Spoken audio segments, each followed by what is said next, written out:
इसी वृत्त के केंद्र से 5 सेमी की दूरी पर स्थित जीवा की माप 24 सेमी है।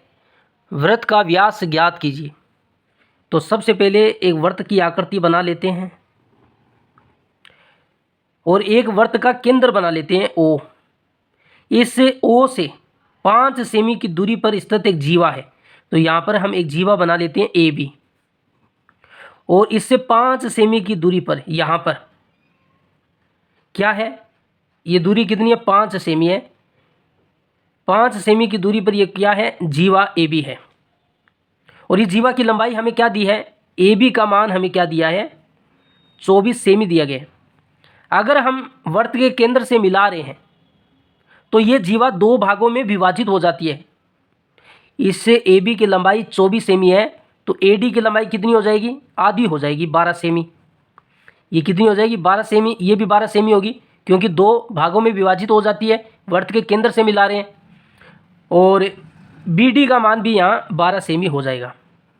अगर ये जीवा 2 भागों में विभाजित होती है तो इसका मतलब क्या है कि हम जो वृत्त के केंद्र से जो ये मिला रहे हैं, तो इसका मतलब है कि हम इसके ऊपर एक लंब डाल रहे हैं। 2 भागों में विभाजित होना, 2 समान भागों में विभाजित होने का मतलब है कि हम इसके ऊपर एक लंब डाल रहे हैं, तो यहाँ पर बनने वाला कोण 90 डिग्री होगा। और अगर हम ओ ए को मिलाएं तो वो वृत्त की त्रिज्या होगी, क्योंकि सेंटर पॉइंट ओ से वृत्त की परिधि तक उसकी त्रिज्या क्या होती है, आर होती है। तो ये इसकी त्रिज्या आर होगी।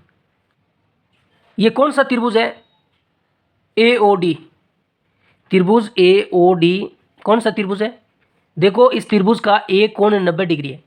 जिस त्रिभुज का एक कोण 90 डिग्री हो वो समकोण त्रिभुज होता है, समकोण त्रिभुज।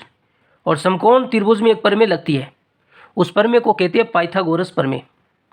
पाइथागोरस प्रमेय, ये पाइथागोरस प्रमेय क्या होती है, कर्ण का वर्ग बराबर लंब का वर्ग प्लस आधार का वर्ग। कर्ण क्या होता है, 90 डिग्री के सामने वाली भुजा कर्ण होती है। ये 90 डिग्री है, इसके सामने वाली भुजा ओ ए कर्ण होगी। ओ ए का मान आर है तो आर का वर्ग करेंगे। लंब का मान, लंब को चाहे तो 12 मान लीजिए, चाहे 5 मान लीजिए, तो हम 5 मान लेते हैं, तो लंब का वर्ग करेंगे तो 5 का वर्ग प्लस आधार को 12 मान लेते हैं तो 12 का वर्ग हो जाएगा।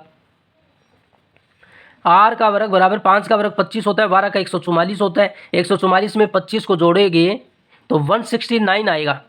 हमें तो आर का मान निकालना है, ये वर्ग हटाएंगे तो इस पर क्या लगेगा, वर्गमूल लग जाएगा।